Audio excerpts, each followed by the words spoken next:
എല്ലാവർക്കും സിനിമ മേനിയക്കിൻ്റെ പുതിയൊരു വീഡിയോയിലേക്ക് സ്വാഗതം. അപ്പം നമ്മളുടെ പതിവ് ഡയലോഗ് പറഞ്ഞുകൊണ്ട് ഞാൻ വീഡിയോയിലേക്ക് അങ്ങ് കിടക്കുകയാണ്. സംഭവം വേറെ ഒന്നുമില്ല, സോറി ഫോർ ദ ലാഗ്. അപ്പം നമ്മളുടെ ഇന്നത്തെ സിനിമ എന്ന് പറയുന്നത് ഒരു സ്ലോ ബേൺ ത്രില്ലറാണ്. അതുകൊണ്ട് തന്നെ എല്ലാവർക്കും പറ്റും എന്നൊന്നും ഞാൻ പറയുന്നില്ല. പക്ഷെ സിനിമയുടെ അവസാനത്തിൽ ഒരു വമ്പൻ ട്വിസ്റ്റ് ഇരിപ്പുണ്ട്. അത് ഉറപ്പായിട്ടും എല്ലാവർക്കും ഇഷ്ടാവും. സോ സിനിമയുടെ ഈ ഒരു ഇഴയിൽ കണ്ടിട്ട് നിങ്ങൾ ഒരിക്കലും ഈ വീഡിയോ സ്കിപ്പാക്കരുത്, അവസാനം വരെ കാണുക. ഒരു വമ്പൻ ട്വിസ്റ്റ് നിങ്ങളെ കാത്തിരിക്കുന്നുണ്ട്. ഇത്ര മാത്രം പറഞ്ഞുകൊണ്ടാണ് ഞാൻ ഈ ഒരു സിനിമയിലേക്ക് കടക്കുന്നത്. ഈ ഒരു സിനിമയെക്കുറിച്ച് ഒരു ഐഡിയ ഇല്ലാണ്ട് കാണലാണ് അതിൻ്റെ ആ ഒരു ഭംഗി. അപ്പം ഞാൻ കൂടുതൽ പറഞ്ഞ് വലിച്ചു നീട്ടുന്നില്ല, നേരെ സിനിമയിലേക്ക് കടക്കാം. സിനിമയുടെ തുടക്കത്തിൽ തന്നെ കാണിക്കുന്നത് ക്രിസ്റ്റീൻ രാവിലെ തന്നെ എഴുന്നേൽക്കുന്നതാണ്. അവളുടെ തൊട്ടടുത്ത് തന്നെ അവളുടെ ഹസ്ബൻഡായ ബെന്നുണ്ട്. പക്ഷെ ക്രിസ്റ്റീൻ ആണെങ്കിൽ എഴുന്നേറ്റ പാടാകെ പേടിച്ച് വിറച്ചിട്ടാണ് ഇരിക്കുന്നത്. തൻ്റെ ഭർത്താവ്, വീട്, റൂം ഒന്നും അവൾക്ക് തിരിച്ചറിയാൻ പറ്റുന്നില്ല. മൊത്തത്തിലൊരു ബ്ലാങ്കായ അവസ്ഥ. അങ്ങനെ എങ്ങോട്ട് പോകണമെന്നറിയാണ്ട് ബാത്റൂമിലെത്തുന്നു. അവിടെയാണെങ്കിൽ അവളുടെയും ബെന്നിൻ്റെയും കുറേ ഫോട്ടോസ് ഉണ്ട്, അതും മാരേജ് ഫോട്ടോസ്. അത് മാത്രമല്ല കേട്ടാ അവൾ കാണുന്നത്, അവളുടെ കയ്യിലായിട്ട് തൻ്റെ മാരേജ് റിങ്ങും ഉണ്ട്. അത് കണ്ടപ്പോഴാണ് ക്രിസ്റ്റീൻ ഒരു കാര്യം മനസ്സിലാവുന്നത്, അതും അവളുടെ കല്യാണം കഴിഞ്ഞു എന്നുള്ള കാര്യം. അങ്ങനെ അവൾ പതുക്കെ പതുക്കെ ബെന്നിൻ്റെ അടുത്തോട്ട് പോകുന്നു. താനാരാ? ഞാൻ ബെൻ, നിൻ്റെ ഹസ്ബൻഡാ. 14 വർഷമായി നമ്മളുടെ കല്യാണം കഴിഞ്ഞിട്ട്. നിനക്കിപ്പോൾ 40 വയസ്സായി. പക്ഷെ നീ ജീവിച്ചുകൊണ്ടിരിക്കുന്നത് നിൻ്റെ ഏർലി 20s. അപ്പോഴാണ് നമുക്കൊരു കാര്യം റിവീലാവുന്നത്. കുറച്ച് വർഷങ്ങൾക്ക് മുമ്പ് വലിയൊരു ആക്സിഡൻറ്റ് കാരണം അംനീഷ്യ രോഗം അഥവാ മറവി രോഗം ക്രിസ്റ്റീനെ ബാധിച്ചിട്ടുണ്ട്. ഇന്ന് നടക്കുന്ന കാര്യങ്ങളൊക്കെ ഓർമ്മയുണ്ടാവും, പക്ഷെ നാളത്തേക്ക് അതെല്ലാം മറന്നുപോകും. ഇതൊക്കെ അറിഞ്ഞപാട് ക്രിസ്റ്റീനാകെ കയ്യിൽ നിന്ന് പോയിട്ടാണ് ഇരിക്കുന്നത്. പക്ഷെ അവളേക്കാൾ വല്ലാത്തൊരവസ്ഥയിലാണ് ബെന്നിരിക്കുന്നത്. കാരണം വർഷങ്ങളായിട്ട് ഇത് തന്നെയാണ് തൻ്റെ ലൈഫിൽ റിപ്പീറ്റ് അടിച്ച് നടന്നുകൊണ്ടിരിക്കുന്നത്. ക്രിസ്റ്റീൻ രാവിലെ എഴുന്നേൽക്കും, ഇന്നലത്തെ കാര്യങ്ങളൊക്കെ മറന്നിട്ടുണ്ടാവും. സോ അവൾ പേടിച്ചിട്ട് ആദ്യം തന്നെ ബാത്റൂമിൽ പോവും, തൻ്റെ ഫോട്ടോസ് കാണും, ബെൻ എന്താ നടക്കുന്നതെന്നുള്ളത് എക്സ്പ്ലെയിൻ ചെയ്യും. അവൾ ആദ്യം തന്നെ ബാത്റൂമിൽ പോവും എന്നറിയുന്നതുകൊണ്ടാണ് അവിടെ ഫോട്ടോസ് കൊട്ടിച്ചു വെച്ചിരിക്കുന്നത്. സോ തൻ്റെ ലൈഫിൽ ഡെയിലി ഇത് തന്നെയാണ് നടന്നുകൊണ്ടിരിക്കുന്നത്. അപ്പം ബെന്നിന് എങ്ങനെ ഉണ്ടാവുന്നുള്ളത് ഞാനായിട്ട് പറയണ്ടല്ലോ. അങ്ങനെ ബെന്ന് സ്കൂളിലോട്ട് പോകാനിരിക്കുന്നു. ഇവിടെ അടുത്തുള്ളൊരു സ്കൂളിലെ മാഷാണ് പുള്ളിക്കാരൻ. പക്ഷെ പോകുന്നതിന് മുമ്പ് ബെന്ന് അവരുടെ ഫോട്ടോസും കാര്യങ്ങളൊക്കെ കാണിച്ചു കൊടുക്കുന്നു. അതുമാത്രമല്ല വലിയൊരു ബോർഡും കൂടെ കാണിച്ചു കൊടുക്കുന്നുണ്ട്. എവിടെയാണ് മരുന്ന്, വെള്ളം, ഫോണ് അങ്ങനെയുള്ള കാര്യങ്ങളൊക്കെ അതിൽ ഡീറ്റെയിൽ ആയിട്ട് എഴുതി വെച്ചിട്ടുണ്ട്. പിന്നെ പോരാത്തതിന് പാക്ക് യുവർ ബാഗ് എന്നും കൂടെ എഴുതി വെച്ചിട്ടുണ്ട്. ഇന്ന് നമ്മളുടെ ആനിവേഴ്സറിയാണ്. സോ ഒരു സ്ഥലം വരെ പോകാനായിട്ട് ഞാൻ പ്ലാൻ ആക്കിയിട്ടുണ്ട്. ഞാൻ സ്കൂളിൽ നിന്ന് വന്ന പാട് നമുക്ക് പോവാം. അങ്ങനെ പോവാൻ നിൽക്കുമ്പോൾ ഒരു കിസ് കൊടുക്കാൻ പോകുന്നു. എന്നാൽ ക്രിസ്റ്റീൻ അങ്ങ് മുഖം തിരിക്കുന്നുണ്ട്. തൻ്റെ കൂടെയുള്ള ഹസ്ബൻഡ് ആണെങ്കിൽ കൂടെ അവൾ ആദ്യമായിട്ടാണ് കാണുന്നത്, ഈ അംനീഷ്യ രോഗം കാരണം. സോ ആ ഒരു ട്രസ്റ്റ് വരുന്നത് വരെ അവൾക്ക് സമയം കൊടുത്തേ പറ്റുള്ളൂ. പക്ഷെ എത്രയൊക്കെ സമയം കൊടുത്തിട്ട് എന്താ കാര്യം, നാളത്തേക്ക് ഇതെല്ലാം മറന്നിട്ടുണ്ടാവും. ചുരുക്കി പറഞ്ഞ ബെന്നിനും ക്രിസ്റ്റീനും ലൈഫ് എന്ന് പറയുന്ന സാധനമല്ല. സോ ബെന്ന് കിസ് കൊടുക്കാണ്ട് നേരെ സ്കൂളിലോട്ട് പോകുന്നു. അങ്ങനെ ക്രിസ്റ്റീൻ വീട് മൊത്തത്തിലൊന്ന് നോക്കുന്നുണ്ട്. അപ്പോഴാണ് മിററിനകത്തൊരു കാഴ്ച കാണുന്നത്, അവളുടെ മുഖത്തായിട്ടൊരു പാട്. ആ ഒരു കറക്റ്റ് സമയത്ത് തന്നെയാണ് ഫോൺ അങ്ങ് റിങ് ചെയ്യുന്നത്. വിളിക്കുന്ന ഡോക്ടർ നേഷ. ഞാൻ ഡോക്ടർ നാഷ്. ഞാൻ ആരാന്നും എന്താണെന്നും നിനക്ക് ഓർമ്മയുണ്ടാവില്ല. ഞാനൊരു സൈക്കാട്രിസ്റ്റാണ്. നിൻ്റെ മെമ്മറീസൊക്കെ തിരിച്ചു കിട്ടാനായിട്ട് നമ്മളൊരു ട്രീറ്റ്മെൻറ്റ് ചെയ്യുന്നുണ്ട്. പക്ഷെ അതിനെക്കുറിച്ച് നിൻ്റെ ഹസ്ബൻഡിന് അറിയില്ല. ഈ ട്രീറ്റ്മെൻറ്റിൻ്റെ ഭാഗമായിട്ട് നിൻ്റെ അലമാരിയിൽ ഒരു സാധനമുണ്ട്, ഒരു ഷൂ ബോക്സിനകത്ത് എന്നും പറഞ്ഞ് അലമാരി ഇരിക്കുന്ന കറക്റ്റ് ലൊക്കേഷൻ നേഷ് അങ്ങ് പറഞ്ഞു കൊടുക്കുന്നു. അതുമാത്രമല്ല എത്രാമത്തെ ഷെൽഫിലാണ് ഷൂ ബോക്സ് ഇരിക്കുന്നത് എന്നടക്കം പറഞ്ഞു കൊടുക്കുന്നുണ്ട്.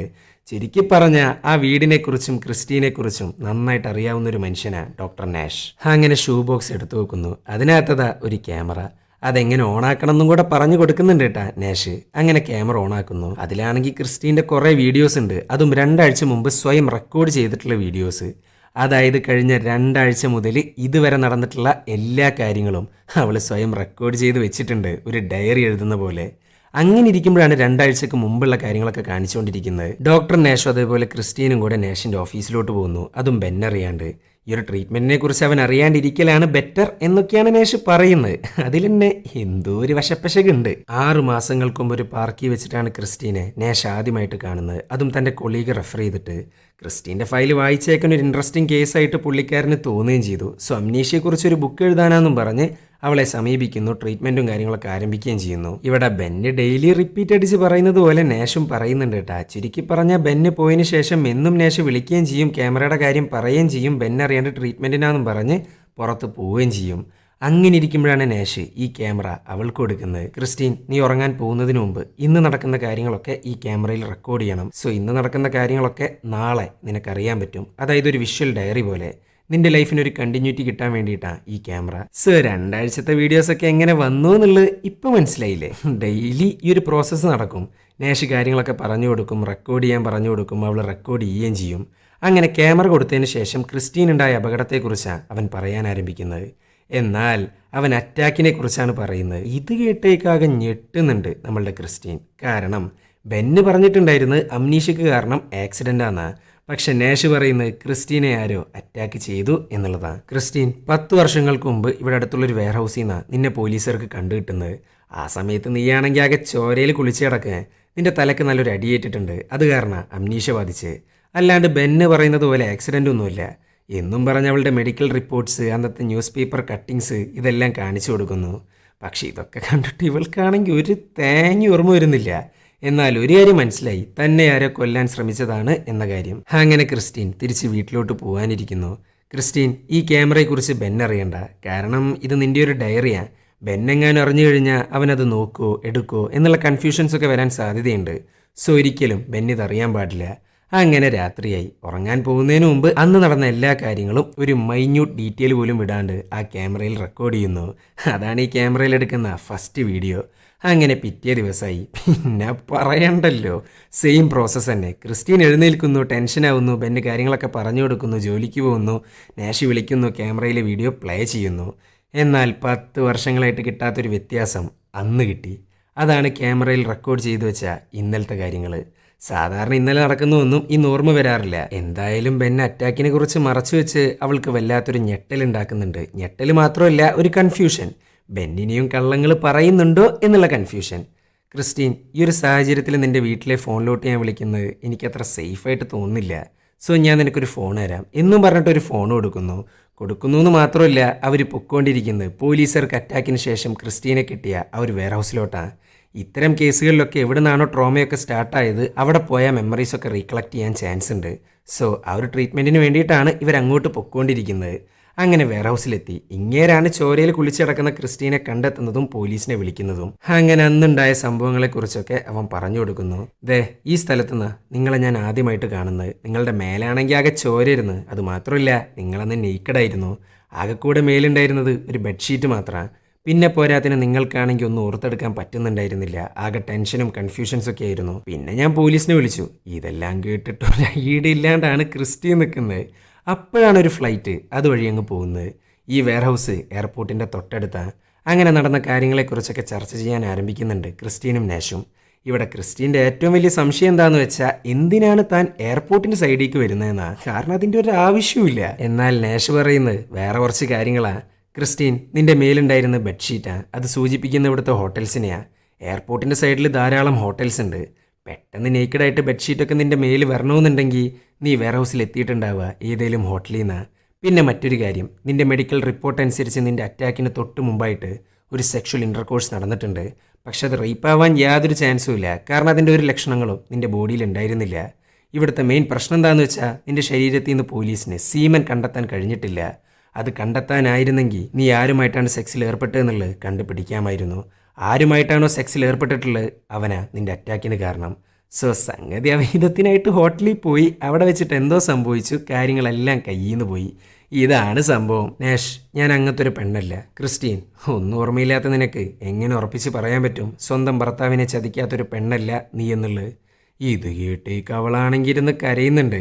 സോ ഒരു കാര്യം മനസ്സിലായി, അവിഹിതത്തെക്കുറിച്ച് അറിയുന്നത് കൊണ്ടാകാം ഈ കാര്യങ്ങളൊന്നും ബെൻ അവളോട് പറയാത്തത്. ചുരുക്കി പറഞ്ഞാൽ ബെൻ ഒരു മാന്യനാണെന്നർത്ഥം. എന്തായാലും ക്രിസ്റ്റീന് നല്ല കുറ്റബോധം അടിക്കുന്നുണ്ട്. അങ്ങനെ അന്നും നടന്ന കാര്യങ്ങളെക്കുറിച്ചൊക്കെ റെക്കോർഡ് ചെയ്യുന്നു. അപ്പോഴാണ് ഒരു കുഞ്ഞിൻ്റെ സൗണ്ട് അവളുടെ മൈൻഡിലോട്ട് വരുന്നത്. അങ്ങനെ രാത്രിയായി. ബെന്ന് വീട്ടിലോട്ട് വരുന്നു. ക്രിസ്റ്റീൻ്റെ ഹസ്ബൻഡ് ക്രിസ്റ്റീൻ കാരണം ഉണ്ടായ നാണക്കേട് മൊത്തത്തിൽ മറന്നിട്ട്, അല്ലെങ്കിൽ ക്രിസ്റ്റീനെ അറിയിക്കാണ്ട് ഇത്രയും കൊണ്ടുപോകണമെന്നുണ്ടെങ്കിൽ അയാൾക്ക് അയാളുടെ വൈഫിന് അത്ര ഇഷ്ടമാണ്. സോ അന്ന് രാത്രി ക്രിസ്റ്റീനെ കിസ് ചെയ്യുന്നു. അവർ പ്രേമിക്കാൻ തുടങ്ങുന്നു. മെല്ലെ മെല്ലെ സെക്സിലോട്ടും പോകുന്നു. എന്നാൽ അപ്പോഴാണ് തന്നെ അറ്റാക്ക് ചെയ്ത ആളുടെ മുഖം അവളുടെ ഓർമ്മയിലോട്ട് വരുന്നത്. അന്നത്തെ ആ സെക്സ് സീക്വൻസ് അവൾക്ക് വല്ലാണ്ട് ഓർമ്മ വരുന്നുണ്ട്. അന്നത്തെ ആൾക്ക് മുഖത്തൊരു മുറിപ്പാടുണ്ടായിരുന്നു. അങ്ങനെ എല്ലാം കഴിഞ്ഞ് അവർ ഉറങ്ങുന്നു. ആ ഒരു സമയത്ത് തൻ്റെ മെമ്മറീസൊക്കെ ട്രിഗറാവാൻ തുടങ്ങുന്നുണ്ട്. അറ്റാക്കിൻ്റെ സമയത്ത് അവൾ താമസിച്ചിരുന്ന ഹോട്ടൽ, കൊലയാളിയുടെ കയ്യിൽ നിന്ന് രക്ഷപ്പെടാൻ നോക്കുന്ന ക്രിസ്റ്റീൻ. ഈ 2 ദൃശ്യങ്ങളാണ് അവളുടെ മൈൻഡിലോട്ട് വരുന്നത്. പക്ഷെ പിറ്റേ ദിവസം എഴുന്നേറ്റപ്പോൾ അതെല്ലാം മറന്നു. അങ്ങനെ സ്ഥിരം പ്രോസസ്സ് നടക്കുന്നു. ട്രീറ്റ്മെൻറ്റിൻ്റെ ഭാഗമായിട്ട് നാഷിൻ്റെ കൂടെ പോകുന്നു. അതും ഒരു ഹോസ്പിറ്റലിലോട്ട്. എന്നിട്ട് അവളുടെ തല സ്കാൻ ചെയ്യുന്നു. പക്ഷെ സ്കാനിങ്ങിന്റെ സമയത്ത് കുറെ ഫോട്ടോസ് കാണിച്ചു കൊടുക്കുന്നുണ്ട് കേട്ടാ. എന്നാൽ അതിലത്തെ ഒരൊറ്റ ഫോട്ടോക്ക് മാത്രമാണ് അവളുടെ ബ്രെയിൻ റിയാക്ട് ചെയ്യുന്നത്. നേഷാണെങ്കിൽ ക്രിസ്റ്റീൻ്റെ ഫയൽസിൽ നിന്ന് എടുത്തിട്ടുള്ള കുറച്ച് ഫോട്ടോസാണ് കാണിച്ചു കൊടുക്കുന്നത്. അതിലെ ഈ സ്ത്രീയുടെ ഫോട്ടോ കണ്ടിട്ട് മാത്രമാണ് പുള്ളിക്കാരത്തിയുടെ ബ്രെയിൻ റിയാക്ട് ചെയ്യുന്നത്. അവളുടെ മുടിക്കാണെങ്കിൽ ഒരു റെഡ് കളറാണ്. പണ്ടെപ്പോഴും ഉണ്ടായിരുന്ന ഒരു ഫ്രണ്ടിൻ്റെ ഓർമ്മയാണ് ക്രിസ്റ്റീന് കിട്ടുന്നത്. ഈ സ്ത്രീയുടെ പേരാണ് ക്ലെയർ. അങ്ങനെ രാത്രിയായി. ബെൻ, എനിക്ക് ഫ്രണ്ട്സ് ആരെങ്കിലും ഉണ്ടായിരുന്നോന്നാ? എത്ര ആൾക്കാരുണ്ടായിരുന്നു? അതിൽ റെഡ് മുടിയുള്ള ആരെങ്കിലും? ക്ലെയർ എന്നാ അവളുടെ പേര്. ഇത് കേട്ടേക്ക് ആദ്യം അവളെക്കുറിച്ച് പറഞ്ഞു കൊടുക്കുന്നൊന്നുമില്ല. പക്ഷെ ഇവളുടെ നിർബന്ധം കാരണം ബെന്നിന് പറയേണ്ടി വന്നു. ഞാൻ പറയാം, പക്ഷെ നീ വിഷമിക്കരുത്. അങ്ങനെ ബെന്ന് ക്ലെയറിൻ്റെ കുറേ ഫോട്ടോസൊക്കെ കാണിച്ചു കൊടുക്കുന്നു. നീ എന്തിനാ ഇതെല്ലാം എന്നിൽ നിന്നും ഹൈഡ് ചെയ്ത് വെച്ച്? ക്രിസ്റ്റീൻ, നീ വിചാരിക്കുന്ന പോലെയല്ല കാര്യങ്ങൾ. നിന്റെ അവസ്ഥ കണ്ടിട്ട് അവൾ എന്താ ചെയ്തതെന്നറിയോ? ഒരു വാക്ക് പോലും പറയാണ്ട് അങ്ങ് നാട് വിട്ടു. നിനക്കാണെങ്കിൽ അവളെ ഓർമ്മ പോലും ഇല്ല എന്നും പറഞ്ഞ് എന്നോടെന്തിനും ഇതെല്ലാം മറച്ചു വെക്കുന്നത്? ഞാൻ പിന്നെ എന്ത് ചെയ്യണം? കുറേ കാലമായിട്ട് എൻ്റെ ലൈഫ് ഇതാ. ചിലതെങ്ങനെ പറയണം, ചിലത് പറഞ്ഞാൽ പ്രശ്നമാവോ, അങ്ങനെയുള്ള ഓരോ ചിന്തകൾ വന്നിട്ട് എനിക്ക് കൺഫ്യൂഷൻ അടിക്കും. സത്യം പറഞ്ഞാൽ ചില സമയത്ത് എല്ലാം കൂടെ എങ്ങനെയാണ് ഹാൻഡിൽ ചെയ്യാന്ന് എനിക്ക് മനസ്സിലാവുന്നില്ല. ഞാൻ പിന്നെ എന്ത് ചെയ്യാനാ? നീ എന്നെ പറ എന്നും പറഞ്ഞ് ദേഷ്യം പിടിക്കുന്നുണ്ട്. പക്ഷെ അവനെ പറഞ്ഞിട്ടും കാര്യമില്ല, പുള്ളിക്കാരൻ്റെ അവസ്ഥ അതാ. എന്നാൽ തൻ്റെ ലൈഫിൽ നിന്ന് കാര്യങ്ങളൊക്കെ മറച്ചു പിടിക്കുമ്പോൾ അവൾക്ക് എന്തൊക്കെയോ ഡൗട്ട്. സോ അന്ന് രാത്രി അവൾ റെക്കോർഡ് ചെയ്യുന്നത് ബെന്നിനെ ഒരിക്കലും വിശ്വസിക്കരുത് എന്നും പറഞ്ഞ. അതുമാത്രമല്ല, അവളുടെയും ക്ലെയറിൻ്റെയും ഫോട്ടോസ് ബാത്റൂമിൽ ഒട്ടിച്ചു വെക്കുന്നു. അങ്ങനെ പിറ്റേ ദിവസമായി സെയിം പ്രോസസ്സ് തന്നെ റിപ്പീറ്റ് ചെയ്യുന്നു. ക്യാമറ എടുക്കുന്നു, ഇത്രയും കാലത്തെ റെക്കോർഡിങ്സ് ഒക്കെ കണ്ടുവെക്കുന്നു. അപ്പോഴാണ് ക്രിസ്റ്റീൻ ഒരു കാര്യം ശ്രദ്ധിക്കുന്നത്. ഇന്നലത്തെ റെക്കോർഡ്സിനകത്ത് ക്ലെയറിൻ്റെ ഫോട്ടോസൊക്കെ ബാത്റൂമിൽ ഇരിക്കുന്നുണ്ട്. എന്നാൽ ഇന്ന് അതൊന്നും അവിടെ കാണാനില്ല. സോ അവൾ ഉറപ്പിച്ചു ബെൻ എന്തൊക്കെയോ മറച്ചു പിടിക്കുന്നുണ്ടെന്ന്. ഇവിടെ കയറിയിട്ട് ഫോട്ടോ ഒക്കെ മാറ്റണമെന്നുണ്ടെങ്കിൽ അത് ബെന്ന് തന്നെ ആയിരിക്കുമല്ലോ. അങ്ങനെ ബെന്നിൻ്റെ ഓഫീസ് മൊത്തം തപ്പാൻ തുടങ്ങുന്നു. അപ്പോഴാണ് അവൻ ഒളിപ്പിച്ച് വെച്ചൊരു കീ അവൾക്ക് കിട്ടുന്നത്. അതും ബെന്നിൻ്റെ ഡ്രോയറിൻ്റെ കീ. പിന്നെ അവൾ ഒന്നും നോക്കിയില്ല, അങ്ങ് തുറന്നു നോക്കുമ്പോൾ അതിനകത്തുണ്ട് നമ്മളുടെ ക്ലെയറിൻ്റെ ഫോട്ടോസ്. പെട്ടെന്നാണ് ക്ലെയറിൻ്റെ മുഖം മനസ്സിലോട്ട് വരുന്നത്. മുഖം മാത്രമല്ല, ഒരു ഇവൻറ്റും കൂടെ അങ്ങ് ഓർമ്മയിലോട്ട് വരുന്നുണ്ട്. അതും ക്ലെയറിനോട് താൻ പ്രഗ്നൻ്റ് ആണ് എന്ന് പറയുന്ന ഇവൻറ്റ്. ഇതങ്ങ് ഓർമ്മയിലോട്ട് വന്നപാട് അവളാകെ ടെൻഷൻ ആവാൻ തുടങ്ങുന്നുണ്ട്. ബാത്റൂമിൽ ഒട്ടിച്ചു വെച്ച ഒരു ഫോട്ടോയിൽ പോലും തൻ്റെ കുഞ്ഞിനെ കുറിച്ചുള്ള ഡീറ്റെയിൽസ് ഇല്ല. ആ വീട് മൊത്തം തിരയുന്നുണ്ട്, പക്ഷെ ഒന്നും കിട്ടുന്നില്ല. പക്ഷെ ഒരു സ്ത്രീക്ക് തൻ്റെ വയറ് കണ്ട പ്രസവിച്ചതാണോ അല്ലേ എന്നുള്ളത് അവർക്ക് മനസ്സിലാവും. സോ അതങ്ങ് മനസ്സിലാക്കുന്നു. അതുമാത്രമല്ല, തൻ്റെ മകന് പാടിക്കൊടുക്കാറുണ്ടായിരുന്ന പാട്ട് അവൾ മെല്ലെ മെല്ലെ പാടാൻ തുടങ്ങുന്നുണ്ട്. സോ തനിക്കൊരു മകനുണ്ട് എന്നുള്ളത് അവൾക്ക് മനസ്സിലായി. പിന്നെ അവൾ ഒന്നും നോക്കിയില്ല, പാനിക്കായിട്ട് ബെന്നിനെ വിളിക്കുന്നു, ചോദിക്കുന്നു. അങ്ങനെ ബെന്ന് തിരിച്ച് വീട്ടിലെത്തി. ഇവൻ നോക്കുമ്പോൾ ക്രിസ്റ്റീനാണെങ്കിൽ കയ്യിൽ പോയിട്ടാണ് നിൽക്കുന്നത്. എൻ്റെ മകൻ എവിടെയെന്നും ചോദിച്ച് ബഹളം ഉണ്ടാക്കിക്കൊണ്ടിരിക്കുകയെ. ആ സമയത്ത് ബെൻ അവളെ ചേർത്ത് പിടിച്ചിട്ടൊരു കാര്യം പറയുന്നുണ്ട്. നമ്മളുടെ മകൻ മരിച്ചു. ഇത് കേട്ടേക്ക് ക്രിസ്റ്റീൻ അങ്ങ് ഇല്ലാണ്ടാവുന്നുണ്ട്. അങ്ങനെ ഒരു വിധത്തിലാണ് ക്രിസ്റ്റീനെ ഒന്ന് കാമാക്കുന്നത്. അപ്പോഴാണ് മകനെക്കുറിച്ചുള്ള കാര്യങ്ങളൊക്കെ ബെൻ അങ്ങ് പറയാൻ തുടങ്ങുന്നത്. നമ്മളുടെ മകൻ്റെ പേര് ഏഡം എന്നാ. അവൻക്ക് 8 വയസ്സുള്ളപ്പോഴാണ് ക്യാൻസർ വരുന്നതും മരിക്കുന്നതും. ഇതും പറഞ്ഞ് ഏഡത്തിൻ്റെ ഫോട്ടോസും കാര്യങ്ങളൊക്കെ അങ്ങ് കാണിച്ചു കൊടുക്കുന്നുണ്ട് ബെന്ന്. അതിനകത്തുനിന്നതാ ഒരു ലെറ്റർ കിട്ടുന്നു. അവരുടെ മകൻ പേരൻസിന് വേണ്ടിയിട്ട് എഴുതിയിട്ടുള്ള ഒരു ലെറ്ററാണ്. അച്ഛാ, അമ്മ, എനിക്കൊട്ടും വയ്യ, ഒന്ന് വീട്ടിലോട്ട് വരുമോ? ഈ ലെറ്ററിൽ എന്താ ഇങ്ങനെ എഴുതിയിരിക്കുന്നത്? അന്ന് നമ്മൾ എവിടെയിരുന്നു? ഏടത്തിന് ക്യാൻസർ ബാധിച്ച സമയത്തായിരുന്നു നിന്റെ ആക്സിഡൻറ്റ്. അതോടുകൂടെ നമ്മളാണെങ്കിൽ ഫുൾ ഹോസ്പിറ്റലിലായി. ഏടത്തിനെ ആരും നോക്കാനില്ലാണ്ടായി. ഇത് കേട്ടേക്ക് ക്രിസ്റ്റീനാണെങ്കിൽ പിന്നെയും കയ്യിൽ നിന്ന് പൊക്കോണ്ടിരിക്കേ. സ്വന്തം മകൻ മരിക്കുന്ന സമയത്ത് പോലും കൂടെ ഉണ്ടാവാൻ പറ്റിയിട്ടില്ല. ചുരുക്കി പറഞ്ഞാൽ തോറ്റുപോയ പേരൻസാ ബെന്നും ക്രിസ്റ്റീനും. അങ്ങനെ ക്രിസ്റ്റീൻ ഇന്ന് നടന്ന കാര്യങ്ങളെക്കുറിച്ചൊക്കെ റെക്കോർഡ് ചെയ്യുന്നു, ഉറങ്ങുന്നു. അപ്പോഴാണ് അറ്റാക്കിൻ്റെ ഓർമ്മ പിന്നെയും വരാൻ തുടങ്ങുന്നത്. ആ സമയത്ത് അവൾ കണ്ടുകൊണ്ടിരിക്കുന്നത് അതേ മുറിപ്പാടുള്ള മനുഷ്യനെയാണ്. ആരാണ് അയാൾ? എന്തിനാണ് ഇവളെ അറ്റാക്ക് ചെയ്യുന്നത്? അങ്ങനെ രാവിലെയായി. എഴുന്നേൽക്കുന്നു, സെയിം പ്രോസസ്സ് തന്നെ തുടർന്നുകൊണ്ടിരിക്കുന്നു. ക്യാമറയിൽ വിഷ്വൽസ് കണ്ടിട്ട് ഇവളാണെങ്കിൽ ഇരുന്ന് കരഞ്ഞുകൊണ്ടിരിക്കേ. ഡെയിലി തൻ്റെ മകൻ്റെ മരണവാർത്ത ആദ്യമായിട്ട് കേൾക്കുന്നത് പോലെ കേൾക്കുക എന്ന് പറയുന്നത് താങ്ങാൻ പറ്റാത്തൊരു കാര്യമാണ്. സോ അവൾക്കാകെ ഭ്രാന്ത് പിടിക്കുന്നുണ്ട്. ബെന്നിനോടാണ് മൊത്തം ദേഷ്യം, കാരണം ഇത്രയും കാലം മറച്ചു വെച്ചല്ലോ. അങ്ങനെ അന്നും ഡോക്ടർ നാഷിനൊപ്പം പുറത്തു പോകുന്നു. അവനോട് ഈ ഒരു കാര്യങ്ങളെക്കുറിച്ചൊക്കെ തുറന്നു പറയുന്നു. ആ ഒരു സമയത്ത് ക്രിസ്റ്റീൻ പോലും അറിയാണ്ട് നാഷിനെ ക്രിസ്റ്റീൻ സ്നേഹിച്ചിരുന്നു. കാരണം ഭർത്താവിൻ്റെ കയ്യിൽ നിന്ന് കിട്ടാത്തൊരു കംഫേർട്ടാണ് അവൾക്ക് ഇവിടുന്ന് കിട്ടുന്നത്. അങ്ങനെ അവൾ തിരിച്ച് വീട്ടിലെത്തി. ബെന്നും എത്തിയിട്ടുണ്ട് കേട്ടാ. ബെന്നിനാണെങ്കിൽ എന്ത് പറയണോന്നറിയില്ല, അവൻ നിന്ന് കരഞ്ഞുകൊണ്ടിരിക്കേ. ആ സമയത്ത് ക്രിസ്റ്റീൻ പറയാണ്, ബെൻ, നീ എന്നിൽ നിന്നും മറച്ചു വെച്ചത് എന്തിനാന്നുള്ളത് എനിക്ക് മനസ്സിലാവും. പക്ഷെ ആ മറച്ചു വെക്കല് ഇനി വേണ്ട, കാരണം ഇതെൻ്റെ ലൈഫാണ്, അത് നീ ഒന്ന് മനസ്സിലാക്ക് എന്നൊക്കെ ബെന്നിനെ ചേർത്ത് പിടിച്ച് പറഞ്ഞു കൊടുക്കുന്നുണ്ട്. അങ്ങനെ ബെന്നിനും കാര്യം മനസ്സിലായി. അങ്ങനെ ഉറങ്ങുന്നു. അപ്പോഴാണ് ആ ഹോട്ടല് പിന്നെയും ഓർമ്മയിലോട്ട് വരുന്നത്. ഹോട്ടൽ മാത്രമല്ല, മൈക്ക് എന്ന പേരും പിന്നെ നമ്മളുടെ അറ്റാക്കറിൻ്റെ ദൃശ്യങ്ങളും. പിന്നെ പോരാത്തിന് മുറിപ്പാടുള്ള ആൾ കിസ് ചെയ്യുന്ന ദൃശ്യം കൂടെ കാണുന്നുണ്ട്. അതായത് അറ്റാക്കിന് തൊട്ട് മുമ്പുള്ള സെക്സ് സീനാണ് കാണിക്കുന്നത്. അങ്ങനെ രാവിലെയായി. പതിവ് പോലെ നേഷിൻ്റെ ഒപ്പം പോകുന്നു. ക്രിസ്റ്റീനാണെങ്കിൽ മൈക്ക് എന്ന പേരിനെ കുറിച്ച് നേഷിനോട് പറയുന്നുണ്ട്. നേഷ്, അന്ന് എന്നെ അറ്റാക്ക് ചെയ്ത ആളുടെ പേര് മൈക്ക് എന്നാ എന്നൊക്കെ പറഞ്ഞാകെ കയ്യിന്ന് പോയിട്ടാണ് പുള്ളിക്കാരത്തി ഇരിക്കുന്നത്. ഇത് കണ്ടേക്ക് നേഷാണെങ്കിൽ നൈസായിട്ട് അങ്ങ് ആശ്വസിപ്പിക്കുന്നു. അതിനോടൊപ്പം അവരുടെ കൺട്രോളും പോകുന്നു. ക്രിസ്റ്റീനാണെങ്കിൽ ഇപ്പം ഏറ്റവും കൂടുതൽ വിശ്വാസമുള്ള ഇവനെയാ. അങ്ങനെ ഇവർ മെല്ലെ മെല്ലെ കിസ്സടിക്കാൻ പോകുന്നു. അപ്പോഴാണ് ഞെട്ടിക്കുന്നൊരു കാര്യം ക്രിസ്റ്റീൻ കാണുന്നത്. നാഷിൻ്റെ ബാഡ്ജിലായിട്ട് അവൻ്റെ ഫുൾ നെയിം ഉണ്ട്. അതാണ് ഡോക്ടർ മൈക്ക് നാഷ്. മൈക്ക് എന്നുള്ള പേര് കണ്ടേക്ക് പുള്ളിക്കാരത്തി ഉറപ്പിച്ചു. തന്നെ കൊല്ലാൻ നോക്കിയ കൊലയാളി ഡോക്ടർ നാഷാണ്. അത് മാത്രമല്ല, അന്നത്തെ ആ മെമ്മറി ട്രിഗർ ആവുന്നു. അന്ന് അവളുടെ തലക്കടിക്കുന്നത് ഇതേ ഡോക്ടർ നാഷാ. അതെല്ലാം ഓർത്തെടുക്കുന്നുണ്ട് അവള്. പിന്നെ പറയണ്ടല്ലോ, വണ്ടിയിൽ നിന്ന് ഇറങ്ങി അങ്ങ് ഓടുന്നു.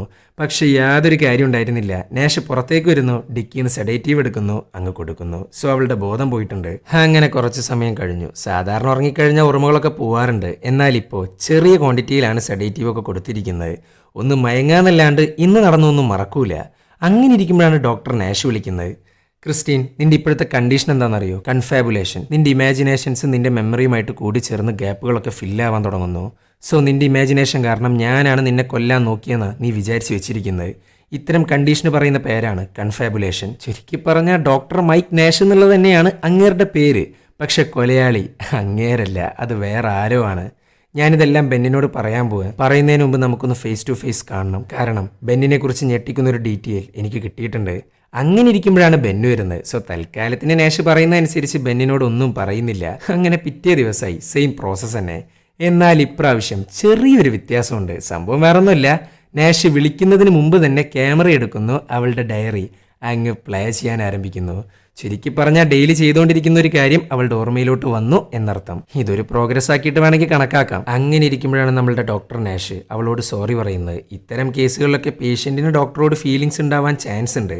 അത് കോമൺ ആയിട്ടുള്ളൊരു കാര്യമാണ്. പക്ഷെ എന്ന് വെച്ചൊരു ഡോക്ടർ അത് മുതലെടുക്കുക എന്ന് പറയുന്നത് അത് എത്തിക്സിനെതിരാണ്. സോ അതിനെല്ലാം സോറി പറയുന്നു. അതുമാത്രമല്ല, അങ്ങേർക്ക് ഞെട്ടിക്കുന്ന ഒരു കാര്യം പറയാനുണ്ടായിരുന്നു. 2007 നമ്മളുടെ ബെന്ന് ക്രിസ്റ്റീനെ സൈക്ക് വാർഡിൽ ഒരു കമ്മ്യൂണിറ്റി സെൻറ്ററിലോട്ട് മാറ്റിയിട്ടുണ്ടായിരുന്നു. അവിടുത്തെ അഡ്മിനിസ്ട്രേറ്റീവ് പറയുന്ന അനുസരിച്ച് ക്ലെയർ എന്നൊരു സ്ത്രീ ക്രിസ്റ്റീനെ കാണാനായിട്ട് കുറേ ശ്രമിച്ചിരുന്നു. എന്നാൽ ബെന്ന് അതിന് സമ്മതിച്ചിരുന്നില്ല. പക്ഷെ ഇവിടെ ബെന്ന് പറഞ്ഞിട്ടുള്ള കാര്യം ക്ലെയർ എന്ന സ്ത്രീ ഇവളെ അന്വേഷിച്ച് വന്നിട്ടേ ഇല്ല എന്നാണ്. പക്ഷെ ഇതൊന്നുമല്ല ഇവിടുത്തെ ഹൈലൈറ്റ്. കൃത്യം 4 വർഷങ്ങൾക്ക് മുമ്പ് ബെന്ന് ക്രിസ്റ്റീനെ ഡിവോഴ്സ് ചെയ്തതാണ്. ഇത് കേട്ടേക്ക് ക്രിസ്റ്റീൻ അങ്ങ് ഞെട്ടിത്തെരിച്ച് ഇല്ലാണ്ടായിട്ട് ഇരിക്കുന്നുണ്ട്. അങ്ങനെ ഇതൊക്കെ പറഞ്ഞതിന് ശേഷം നമ്മളുടെ നാഷ് ക്ലെയറിന്റെ നമ്പർ കൊടുക്കുന്നു. ക്രിസ്റ്റീൻ വീട്ടിലെത്തിയ പാട് ക്ലെയറിനെ വിളിച്ചു നോക്കുന്നുണ്ട്. പക്ഷെ കിട്ടുന്നില്ല. സോ അവൾക്കൊരു മെസ്സേജ് അയച്ചിടുന്നു. എന്നിട്ട് നേരെ പോകുന്ന ബെന്നിന്റെ സ്കൂളിലോട്ടാ. ബെൻ, നമ്മൾ ഡിവോഴ്സ്ഡ് ആണോ? ഡിവോഴ്സോ? ആര് പറഞ്ഞു ഇതെല്ലാം? എൻ്റെ ഓർമ്മയിലോട്ട് വന്ന കാര്യം. അതുകൊണ്ട് സത്യം പറ. നിനക്കിപ്പോൾ സത്യം അറിയണോ അല്ലേ? എന്നാ കേട്ടോ, നമ്മളുടെ മകൻ വെയ്യാണ്ടിരിക്കുമ്പോൾ നോക്കാൻ പറ്റാത്തൊരു അച്ഛനാ ഞാൻ. അന്ന് എൻ്റെ വൈഫിന് വേണ്ടിയിട്ട് ഞാൻ ഓടി നടന്നപ്പോൾ സ്വന്തം മകൻ്റെ കാര്യം മറന്നുപോയി.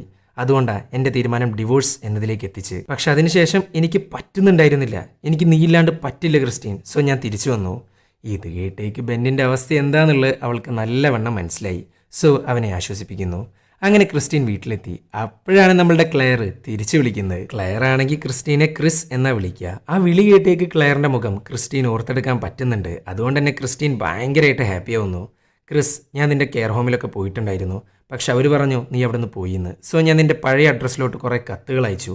പക്ഷെ എല്ലാം റിട്ടേൺ ആയി എന്നല്ലാണ്ട് വേറെ ഒന്നും സംഭവിച്ചില്ല. ക്ലെയർ, നീ എന്നെ കാണാനായിട്ട് ഇങ്ങോട്ട് വരുമോ? അങ്ങോട്ട് വരാൻ എനിക്ക് അല്പം ബുദ്ധിമുട്ടുണ്ട്. അത് ഫോണിലൂടെ പറഞ്ഞാൽ ശരിയാവില്ല. തൽക്കാലം നമുക്ക് പുറത്ത് വെച്ച് കാണാം എന്നും പറഞ്ഞ് സ്ഥലം പറഞ്ഞു കൊടുക്കുന്നു. അങ്ങോട്ട് പോകുന്നു. അങ്ങനെ ക്ലെയർ വന്നു. അവളെ കണ്ടപ്പോൾ തന്നെ ക്രിസ്റ്റീനാണെങ്കിൽ അങ്ങ് തിരിച്ചറിയുന്നുണ്ട്. ഇതൊക്കെ കണ്ടിട്ട് ക്ലെയറിനാണെങ്കിൽ ഭയങ്കരമായിട്ട് ഹാപ്പി ആവുന്നു. അങ്ങനെ ഇരിക്കുമ്പോഴാണ് ക്ലെയർ കുറച്ച് കാര്യങ്ങളൊക്കെ പറഞ്ഞു കൊടുക്കുന്നത്. നിങ്ങൾ രണ്ടുപേരും നല്ല പേരൻസാണ്. ബെന്നിനാണെങ്കിൽ കുറച്ച് സമയം കിട്ടിയാൽ മതി, ഏടത്തിൻ്റെ അടുത്തോട്ട് ഓടി വരും. അങ്ങനെ ഇരിക്കുമ്പോഴാണ് നിനക്കൊരു ജോലി കിട്ടുന്നത്. അന്ന് മുതൽ നിൻ്റെ വീട്ടിലാകെ പ്രശ്നങ്ങളാണ്. ഏടത്തിനെ നോക്കാൻ ആളില്ലാണ്ടായി. സോ നിങ്ങളെ ഹെൽപ്പ് ചെയ്യാൻ വേണ്ടി ഏടത്തിനെ നോക്കാനായിട്ട് ഞാൻ നിന്നു. അപ്പോഴാണ് ക്രിസ്റ്റീൻ നിനക്ക് കുറച്ച് മാറ്റങ്ങളൊക്കെ കണ്ടു തുടങ്ങുന്നത്. നിൻ്റെ ഡ്രസ്സിങ്ങിലടക്കം ചേഞ്ച് വന്നിരുന്നു. അന്നേ നീ ഒരു അഫെയറിലാണോ എന്നൊരു സംശയം എനിക്കുണ്ടായിരുന്നു. സോ ഞാൻ നിന്നോട് ചോദിച്ചു. പക്ഷെ നീയാണെങ്കിൽ സമ്മതിച്ചു തന്നില്ല. പിന്നെ ഞാൻ കുത്തി ചോദിച്ചപ്പോൾ അഫെയർ ഉണ്ട് എന്നുള്ളത് നീ സമ്മതിച്ചു തന്നു. എന്നാൽ അതാരുമായിട്ടാണെന്ന് നീ എന്നോട് പറഞ്ഞിട്ടില്ല. പിന്നീടായിരുന്നു നിനക്ക് നേരെയുള്ള അറ്റാക്ക്. പോലീസുകാർ നിന്നെ കണ്ടെത്തുമ്പോഴാണ് നിനക്ക് അഫെയറിലെ കാര്യം ബെന്നറിയുന്നത്. അവനാകെ തകർന്നുപോയി. പക്ഷെ എന്നിട്ടും അവൻ നിൻ്റെ കൂടെയാണ് നിന്നത്. അവനാകെ കയ്യിൽ നിന്ന് പോയിട്ടുള്ള അവസ്ഥയിലായിരുന്നു. ഒരു ദിവസം അവനെ ആശ്വസിപ്പിക്കാനായി ഞാൻ ചെന്നു. അന്നത്തെ ആ ഒരു സിറ്റുവേഷനിൽ ഞാനും അവനും തമ്മിൽ ഒരൊറ്റ പ്രാവശ്യം മാത്രമേ അത് നടന്നിട്ടുള്ളൂ. അതിനുശേഷം കുറ്റബോധം കൊണ്ടാ ഞാൻ നാട് വിട്ടതും എന്നെ കാണിക്കാത്തതും. ഇതൊക്കെ കേട്ടിട്ടാകെ ഇല്ലാണ്ടായിട്ടിരിക്കുന്നുണ്ട് നമ്മളുടെ ക്രിസ്റ്റീനിൽ നിന്നും വലിയൊരു തെറ്റുണ്ടായിട്ടും അവളുടെ കൂടെ ബെൻ ഇപ്പോഴും നിൽക്കുന്നു. ഇവിടെ ബെന്നിൻ്റെയും ക്ലെയറിൻ്റെ അഫെയർ എടുത്ത് നോക്കിയാൽ അത് ടോട്ടലി ഡിഫറെൻറ്റാണ്. പക്ഷെ ക്രിസ്റ്റീൻ്റെ അഫെയർ മനഃപൂർവ്വം ചെയ്തൊരു തെറ്റാ. സോ ക്രിസ്റ്റീൻ ക്ലെയറിനോടും ബെന്നിനോടും ക്ഷമിക്കുന്നു. അങ്ങനെ ഇരിക്കുമ്പോഴാണ് ക്ലെയർ ഒരു ലെറ്റർ കൊടുക്കുന്നത്. നിങ്ങളുടെ ഡിവോഴ്സിന് ശേഷം ബെൻ എനിക്ക് തന്ന ലെറ്ററാണിത്, അതും നിനക്ക് തരാൻ വേണ്ടിയിട്ട്. എന്നാണോ ഇത് വായിക്കാനായിട്ട് നീ സെറ്റാവുന്നത് അന്ന് മാത്രം കൊടുത്താൽ മതി എന്നാണ് ബെൻ എന്നോട് പറഞ്ഞിരുന്നത്. ഇപ്പം നീ അതിന് ഓക്കെ ആണെന്ന് എനിക്ക് തോന്നുന്നു എന്നും പറഞ്ഞാൽ ലെറ്റർ അങ്ങ് കൊടുക്കുന്നുണ്ട്. അങ്ങനെ ലെറ്റർ വായിക്കാൻ തുടങ്ങുന്നു. ക്രിസ്റ്റീൻ, എനിക്ക് നിന്നെ ഒരുപാട് ഇഷ്ടമാണ്. അതുമാത്രമല്ല, നീ നല്ലൊരു അമ്മയാണ്. നിന്റെ അറ്റാക്കിന് ശേഷവും നമ്മളുടെ മകനെ നീ തിരിച്ചറിഞ്ഞിരുന്നു. ഏടത്തിനെ നീ എന്നും എടുക്കാറുണ്ടായിരുന്നു. പക്ഷെ ഒരു ദിവസം നീ ഏടത്തിനെ മറക്കാൻ ആരംഭിച്ചു. അങ്ങനെ ഇരിക്കുമ്പോഴാണ് എന്നെ ഏടത്തിനെയും നീ ഉപദ്രവിച്ച്. അതൊരു ട്രോമയായിട്ട് ഏടത്തിൻ്റെ ലൈഫിൽ എന്നും ഉണ്ടായിരുന്നു. സ്വന്തം അമ്മയെ അവൻ ഭയക്കാൻ ആരംഭിച്ചു. നിനക്കൊരു കാര്യം അറിയോ? ഈ ലോകത്ത് എനിക്ക് ഏറ്റവും കൂടുതൽ ഇഷ്ടം നിന്നെയാ. പക്ഷെ അപ്പുറത്തെ സൈഡിൽ നിൽക്കുന്നത് നമ്മളുടെ മകനാ. സോ അവന് വേണ്ടിയിട്ട് ഡിവോഴ്സിന് കൊടുക്കേണ്ടി വന്നു. I am sorry. എനിക്ക് നീയും ഹാപ്പി ആവണം, നമ്മളുടെ മകനും ഹാപ്പി ആവണം. അത്രേ ഉണ്ടായിരുന്നുള്ളൂ. നീ എന്നോട് ക്ഷമിക്കുക. ഇത് കേട്ടേക്ക് ക്രിസ്റ്റീന് മനസ്സിലായി തൻ്റെ ഭർത്താവ് അത്രയും നല്ലൊരു മനുഷ്യനാണ്. സ്വന്തം ഭാര്യയുടെ തെറ്ററിഞ്ഞിട്ടും അവളുടെ കൈവിടാണ്ട് ഇത്രയും കാലം കൊണ്ടുപോകണമെന്നുണ്ടെങ്കിൽ, സ്വന്തം മകൻ മരിച്ചിട്ടും ആ ദേഷ്യം ഭാര്യയോട് കാണിക്കാതെ അവൻ അത്രയും കാലം പോയിട്ടുണ്ടെങ്കിൽ അങ്ങേര് അത്രയും നല്ലൊരു ഭർത്താവാണ്. അങ്ങനെയുള്ളൊരു മനുഷ്യനെ അവൾ അത്രയും ഹർട്ട് ചെയ്തു. സോ ബെന്നിനോട് ക്ഷമ പറയുന്നൊരു വീഡിയോ അവൾ റെക്കോർഡ് ചെയ്യുന്നു എന്ന് മാത്രമല്ല, അതങ്ങ് ബെന്നിന് കാണിച്ചു കൊടുക്കുന്നുണ്ട്. ഇത്രയും കാലം ട്രസ്റ്റ് എന്ന് പറയുന്ന സാധനം ഇല്ലാത്തതുകൊണ്ടാണ് അവൾ ഇതെല്ലാം മറച്ചു വെച്ച്. അങ്ങനെ ഡോക്ടർ നേഷിനെ കുറിച്ചും ക്യാമറയെക്കുറിച്ചും ഒക്കെ പറഞ്ഞു കൊടുക്കുന്നുണ്ട്. എന്നാൽ ക്രിസ്റ്റീനെ ആശ്വസിപ്പിക്കേണ്ട ബെന്ന് അവളുടെ മുഖത്തോട്ട് ഒന്നങ്ങ് കൊടുക്കുന്നുണ്ട്. മൂക്കിന്നൊക്കെ ചോര വരുന്നുണ്ട് കേട്ടാ. നീ കണ്ട ഡോക്ടർമാരായിട്ടൊക്കെ അഴിഞ്ഞാടി നടക്കുകയല്ലേ എന്നും പറഞ്ഞ് പുള്ളിക്കാരൻ അങ്ങ് വീട്ടിൽ നിന്ന് ഇറങ്ങി പോകുന്നുണ്ട്. ക്രിസ്റ്റീനാണെങ്കിൽ എന്താ ചെയ്യേണ്ടതെന്ന് അറിയാണ്ട് ക്ലെയറിനെ വിളിക്കുന്നു. ഇത് കേട്ടേക്ക് ക്ലെയർ ആണെങ്കിൽ ഞെട്ടിയിരിക്കേ. കാരണം ഇങ്ങനെയൊന്നും ബെൻ ഒരിക്കലും ചെയ്യത്തില്ല. അങ്ങനെ ബെന്നിനൊന്ന് വിളിച്ചു നോക്കട്ടെ എന്നും പറഞ്ഞ് ക്ലെയർ അങ്ങ് ഫോൺ കട്ട് ചെയ്യുന്നു. അങ്ങനെ ബെന്നിൻ്റെ അടിയെക്കുറിച്ചും ഇന്ന് നടന്നതിനെക്കുറിച്ചും അവൾ റെക്കോർഡ് ചെയ്യുന്നു. അപ്പോഴാണ് ക്ലെയറിൻ്റെ ഫോൺ കോൾ വരുന്നത്. ക്രിസ്റ്റീൻ, ഞാൻ ബെന്നിനെ വിളിച്ചിട്ടുണ്ടായിരുന്നു. അവൻ പറയുന്നത് അവൻ ഒറ്റയ്ക്കാണ് താമസിക്കുന്നതെന്നാ, അതും 4 വർഷമായിട്ട്. ഇത് കേട്ടേക്ക് ക്രിസ്റ്റീൻ അങ്ങ് ഞെട്ടിത്തെരിച്ച് നിൽക്കുന്നുണ്ട്. 4 വർഷമായിട്ട് ബെൻ ഒറ്റയ്ക്കാണ് താമസിക്കുന്നതെന്നുണ്ടെങ്കിൽ ഇവിടെയുള്ളതാരാ? ക്രിസ്റ്റീൻ, നിന്റെ വീട്ടിലുള്ള ബെന്നിനെക്കുറിച്ച് ഡിസ്ക്രൈബ് ചെയ്യും. ഇത് കേട്ടേക്ക് ഇവിടെയുള്ള ബെന്നിൻ്റെ ശരീരഘടനയെക്കുറിച്ച് ക്രിസ്റ്റീൻ അങ്ങ് പറഞ്ഞു കൊടുക്കുന്നു. ആ സമയത്ത് ക്ലെയർ തിരിച്ചു ചോദിക്കുന്ന ഒരു കാര്യമുണ്ട്. നിന്റെ ബെന്നിൻ്റെ മുഖത്ത് വല്ല മുറിപ്പാടുണ്ടാ? ഏയ്, അങ്ങനെയൊന്നുമില്ല ക്രിസ്റ്റീൻ. എന്നാലത് ബെന്നല്ല. ബെന്നിൻ്റെ മുഖത്തൊരു മുറിപ്പാടുണ്ടാവും. ഇത്രയും കാലം നീ ജീവിച്ചുകൊണ്ടിരുന്നിരുന്നത് വേറെ ആളുമായിട്ടാണ്, എന്തായാലും ബെന്നല്ല. അപ്പോഴാണ് മുഖത്ത് മുറിപ്പാടുള്ള ആളെക്കുറിച്ച് അവൾ ഓർക്കാൻ ആരംഭിക്കുന്നത്. സോ അതാണ് തൻ്റെ യഥാർത്ഥ ഹസ്ബൻഡ് ബെന്ന്. സത്യം പറഞ്ഞ അറ്റാക്കിൻ്റെ ദൃശ്യങ്ങളല്ല, തൻ്റെ ഹസ്ബൻഡുമായിട്ട് സെക്സിൽ ഏർപ്പെടുന്ന ദൃശ്യങ്ങളാണ് അവൾ കണ്ടുകൊണ്ടിരുന്നിരുന്നത്. അത് കഴിഞ്ഞിട്ട് അവൾ കാണുന്ന ദൃശ്യങ്ങളാണ് മൈക്ക് എന്ന കൊലയാളിയുടെ ദൃശ്യം. 2 മെമ്മറീസും കൂടെ കണക്ഷൻ ഇല്ലാണ്ടാ കാണിച്ചുകൊണ്ടിരുന്നിരുന്നത്.